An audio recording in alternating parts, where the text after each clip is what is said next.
صدر Donald Trump آبنائے Hormuz کے بغیر بھی جنگ ختم کرنے پر آمادہ ہو گئے۔ امریکی اخبار وال اسٹریٹ جرنل کا دعویٰ لکھا کہ ٹرمپ ایران کے خلاف جنگ ختم کرنے کے خواہاں ہیں۔ ٹرمپ نے مشیروں کو بتا دیا ہے کہ وہ ہرمز کھولے بغیر ہی جنگ کا خاتمہ چاہتے ہیں۔ ٹرمپ آبنائے ہرمز کھولنے کا پیچیدہ آپریشن بعد میں کرنے کے خواہاں ہیں۔ ٹرمپ انتظامیہ کے عہدیدار کے حوالے سے دعویٰ کیا گیا ہے کہ ٹرمپ نے اپنے مشیروں کو بتا دیا ہے کہ وہ آبنائے ہرمز کھولے بغیر ہی جنگ ختم کرنا چاہتے ہیں۔ صدر ڈونلڈ ٹرمپ آبنائے ہرمز کھولنے کا پیچیدہ آپریشن بعد میں کرنے کے خواہاں ہیں۔ امریکی اخبار کے مطابق اسی لیے انہوں نے فیصلہ کیا ہے کہ امریکہ کو اپنے بنیادی اہداف حاصل کرنے چاہئیں۔ فوجی آپریشن کے بعد بھی آبنائیں بند ہوئی تو ایران سنگین نتائج کا سامنا کرے گا۔ امریکی وزیر خارجہ مارکو روبیو کی ایران کو دھمکی، کہا فوجی آپریشن کے بعد آبی راستہ ہر صورت دوبارہ کھولا جائے گا۔ صدر ٹرمپ ایران جنگ میں سفارتکاری کو ترجیح دیتے ہیں۔ ایران امریکہ میں ثالثوں کے ذریعے پیغامات بات چیت جاری ہے۔ ایرانی قیادت میں نئے وژن والے افراد کا خیر مقدم کرتے ہیں۔ پاکستان کی سفارتکاری کو عالمی پذیرائی، ایرانی سفیر کا بڑا بیان۔ پاکستان میں تعینات ایرانی سفیر رضا امیری مقدم نے ایران اور امریکہ کے درمیان کشیدگی کم کرنے کے لیے پاکستان کے فعال سفارتی کردار کو سراہتے ہوئے اسے مثبت اور نیک نیتی پر مبنی قرار دیا ہے۔ اپنے بیان میں ایرانی سفیر کا کہنا تھا کہ ایران کے خلاف جارحیت روکنے اور خطے میں امن کے قیام کے لیے اسلام آباد کی مسلسل کوششیں قابل ستائش ہیں۔ انہوں نے کہا کہ پاکستان کی سفارتکاری خطے میں پائیدار استحکام کے لیے نہایت اہم ہے۔ یاد رہے کہ پاکستان مشرق وسطی میں کشیدگی کے خاتمے کے لیے عالمی اور علاقائی سطح پر مسلسل رابطوں میں مصروف ہے، جسے سفارتی حلقوں میں بڑی کامیابی قرار دیا جا رہا ہے۔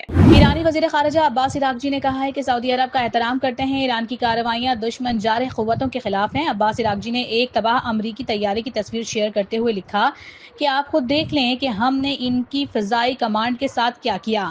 ایران سعودی عرب کو برادر ملک سمجھتا ہے، ایرانی کارروائیاں دشمن جارح قوتوں کے خلاف ہیں۔ وقت آ گیا ہے کہ امریکی فورسز کو خطے سے نکال دیا جائے۔ نادرا میں بڑا کریک ڈاؤن، غیر قانونی شہریت رکھنے والوں کے خلاف سخت کارروائی کا حکم۔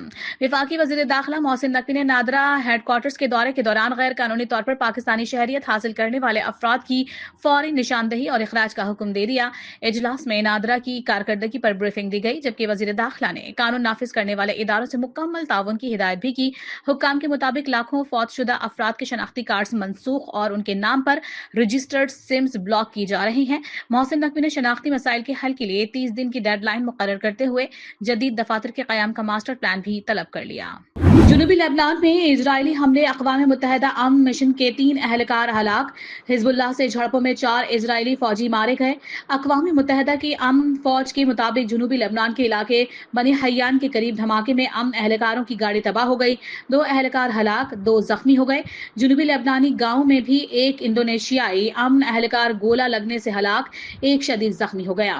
حزب اللہ کے بھی شمالی اسرائیل اور جنوبی لبنان میں اسرائیلی افواج کے ٹھکانوں پر راکٹ حملے، جھڑپوں میں مزید 4 اسرائیلی فوجی ہلاک کر دیے۔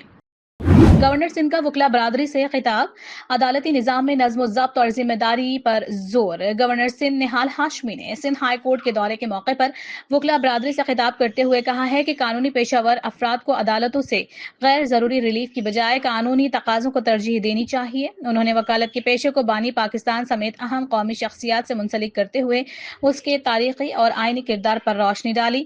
گورنر سندھ نے کہا ہے کہ وہ وکلا کے حقوق کے لیے ہر سطح پر آواز اٹھاتے رہیں گے۔ اپنے خطاب میں انہوں نے ملک کی سیکیورٹی صورتحال پر بھی اظہار خیال کرتے ہوئے بھارت کی جانب سے ممکنہ فالس فلیگ آپریشن کے خدشات کا ذکر کیا اور قومی یکجہتی پر زور دیا۔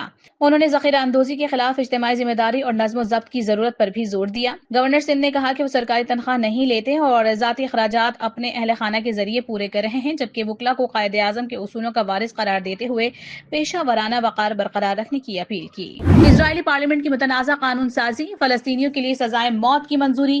اسرائیل کی پارلیمنٹ نے ایک انتہائی متنازع قانون منظور کرتے ہوئے اسرائیلی شہریوں کے قتل میں ملوث فلسطینیوں کے لیے سزائے موت کی اجازت دے دی۔ اس اقدام کو وزیر اعظم بنیامین نیتن یاہو کی حکومت کی بڑی سیاسی پیش رفت قرار دیا جا رہا ہے۔